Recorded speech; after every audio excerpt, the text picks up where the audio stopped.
Welcome to my channel. இன்றைக்கி நம்ம சேனலில் தக்காளி சாதம் தாங்க செஞ்சுருக்கேன். தக்காளி சாதம் குக்கரில் செஞ்சுருக்கேன்.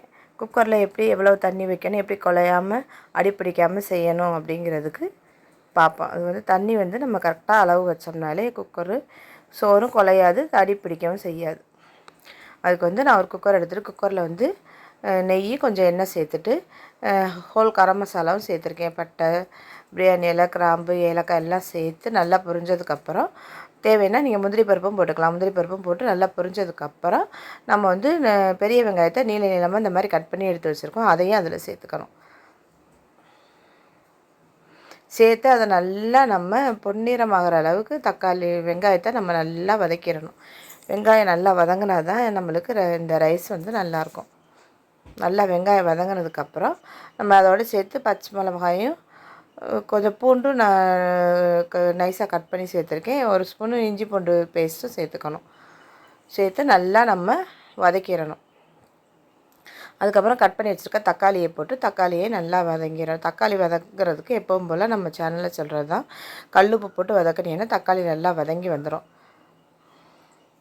கல்லுப்பு போட்டு நல்லா தக்காளியை நல்லா வதக்கிடணும்.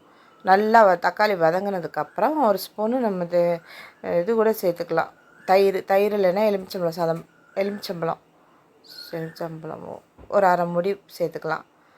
சேர்த்துட்டு நம்ம நல்லா வதக்கி விட்டுட்டு நம்ம வந்து கொஞ்சம் மஞ்சத்தூளும் ஒரு 1.5 ஸ்பூனு மிளகாத்தூளும் சேர்த்துக்கணும். அதேமாதிரி கரம் மசாலாத்தூளும் இதில் ஒரு அரை ஸ்பூன் சேர்த்துக்கோங்க. சேர்த்து நல்லா எல்லாத்தையும் நல்லா மிக்ஸ் பண்ணிவிட்டு நம்ம எண்ணெயிலே நம்ம வந்து காஷ்மீரி மிளகாத்தூள் இல்லை அப்படின்னா நம்ம இந்த எண்ணெயிலே ஒரு வதக்கினோம்னா அது கலர் கொடுக்கும். தக்காளி சாதத்துக்கு காஷ்மீரி மிளகாத்தூள் இருந்துச்சுன்னா கலருக்காக அதை சேர்த்துக்கலாம். கலர் பொடியெல்லாம் தயவு செஞ்சு யாருமே சேர்க்காதீங்க. அதுக்கப்புறம் தேவையான அளவு தண்ணி எப்படின்னா நம்ம எவ்வளோ ஒரு பங்கு அரிசி எடுத்தோம்னா 2 பங்கு தண்ணி ஊற்றிக்கணும். அதுதான் அளவு. நம்ம பிரியாணி ரைஸில் செஞ்சோம்னாலும் ஓகே, இல்லை நம்ம வீட்டில் உள்ள சாப்பாட்டு அரிசியிலையுமே நம்ம செஞ்சுக்கலாம். எங்கள் வீட்டு சாப்பாட்டு அரிசியில் தான் நான் செஞ்சுருக்கேன். அதுக்கு இப்படி தான் தண்ணி வந்து 2 பங்கு வச்சா கரெக்டாக இருக்கும்.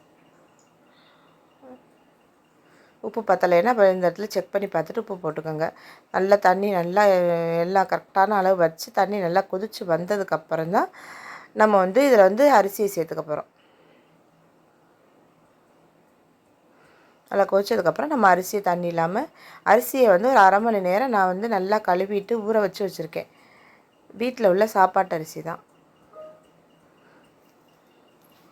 நல்லா ஊறினதுக்கப்புறம் தான் நான் வந்து தண்ணி இல்லாமல் வடிச்சிட்டு நம்ம இதில் சேர்த்து நல்லா ஒரு மிக்ஸ் பண்ணிவிட்டு நம்ம ஒரு மூடி போட்டு மூடி ஒரு 3 விசில் வச்சு எடுத்தோம்னா கரெக்டாக இந்த மாதிரி உதிரி உதிரியாக சூப்பராக சாதம் கிடைக்கும். இதே மாதிரி நீங்களும் இதே மெத்தடில் செஞ்சு பார்த்துட்டு எப்படி இருக்குன்னு சொல்லுங்கள். தேங்க்யூ.